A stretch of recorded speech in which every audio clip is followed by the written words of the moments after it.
Évidemment, on ne peut pas prendre en charge une victime sur le plan psychologique si elle n'est pas correctement accompagnée sur le plan social et judiciaire.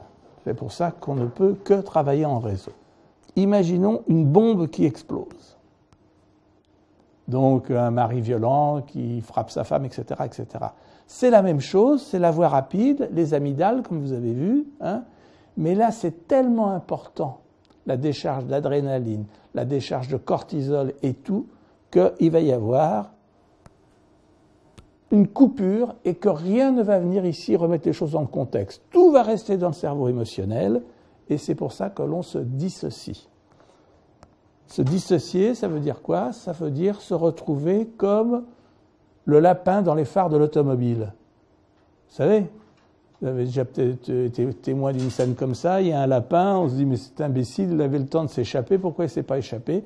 Il ne s'est pas échappé parce qu'il était pétrifié par la peur, c'est-à-dire qu'il a été dissocié. On va parler des traumatismes de type 1 d'abord. Parce qu'en psychotraumatologie, il y a deux types de situations, c'est une caricature, mais il y a des traumatismes de type 1 qui surviendraient idéalement sur une personne bien structurée, qui a été élevée dans de bonnes conditions, avec des parents suffisamment bienveillants, qui a eu un attachement sécure à ses parents, donc qui est bien armée dans la vie, qui a une bonne identité, une bonne image de soi-même, et qui subit par exemple un viol, puisqu'on parle de violence faite aux femmes. Elle subit un viol, elle a un traumatisme de type 1. Et puis il y a des gens qui subissent des traumatismes répétés. Alors les traumatismes répétés, c'est quoi? C'est les maltraitances faites aux enfants, et vous verrez tout à l'heure que souvent la violence conjugale actuelle s'inscrit dans un continuum qui commence dans l'enfance. C'est évidemment les violences conjugales répétées. Les traumatismes de type 1, première question, qu'est-ce qu'un événement traumatique? Il est inquiétant, il est inattendu, et il déborde les défenses de la personne. La personne ne peut pas gérer ça. Et ce qu'on ne peut pas gérer, c'est être confronté à sa propre mort à soi. Alors quand on est confronté à un événement traumatique, par exemple un viol, un accident de voiture, un incendie, que sais-je, le Bataclan, tout ce que vous voulez, il y a des réactions immédiates, hein, on va les voir, et puis, mais heureusement, comme on est bien structuré, dans 30% des cas seulement, on va présenter des troubles durables. Ça dépend. Si c'est un traumatisme interpersonnel, les conséquences sont plus importantes que si c'est une catastrophe naturelle ou des choses comme ça. D'accord? Donc ça guérit quand même relativement spontanément, hein, mais ça peut survenir parfois des mois et des mois, 6 mois ou même des années plus tard. Au moment de l'impact du traumatisme, tout ce qu'on a vu, vécu, senti, est resté coincé dans la mémoire émotionnelle, vous voyez, dans l'hippocampe là. Et puis, c'est une histoire de magnétoscope, parce qu'on revit les choses en images, en pensées, en sensations, en cauchemars. On revit les choses comme si elles étaient actuelles, même si ce sont de vieilles images. On le sait bien que ce sont de vieilles images. L'évitement, ça peut être pendant longtemps l'évitement des rapports sexuels, ça peut être l'évitement de reprendre la voiture si on a un accident de voiture ou des choses comme ça. Ce qui est très important à comprendre et très utile pour vous, c'est la colère. Le problème de la colère, c'est qu'elle est souvent mal dirigée, la colère.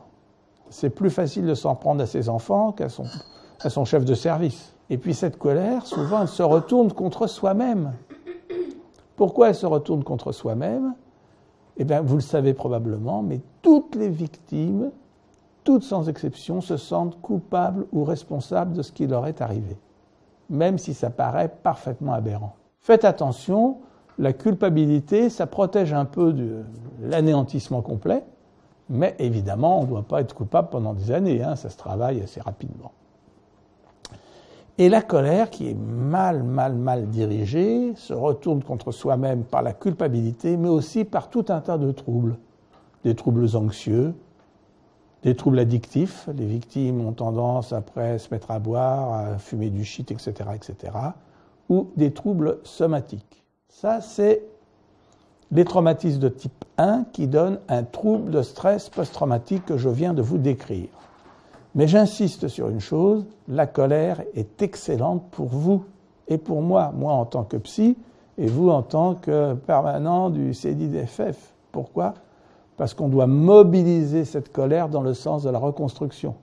Un questionnaire de troubles de stress post-traumatique que l'on fait passer aux gens. Il y a plusieurs types de questionnaires. Ce genre de questionnaire a l'avantage de quantifier les troubles et de suivre l'évolution, notamment l'intérêt du traitement ou l'intérêt de la prise en charge judiciaire. Vous voyez, alors, j'y ai pensé même quand je ne voulais pas, une intrusion. J'ai évité de me laisser emporter par la colère quand quelque chose ou quelqu'un me l'a rappelé, un évitement. Des images ou des pensées m'ont réveillé ou empêché de m'endormir, donc des intrusions, ça vient tout seul dans la tête, le magnétoscope se branche. J'ai fait des rêves, c'est plutôt des cauchemars que des rêves. Je suis resté à l'écart de tout ce qui pouvait me le rappeler. J'ai essayé de ne pas en parler. Vous voyez, des intrusions et des évitements. On ne peut pas le contrôler. Moi, je me sens coupable. Je ne suis plus la femme forte d'avant. Je suis une femme extrêmement vulnérable. Il y a des agresseurs dans tous les coins. Évidemment, l'Ondoui n'a pas changé. Donc, c'est un changement de notre perception du monde. Et puis surtout, je suis englué dans le présent.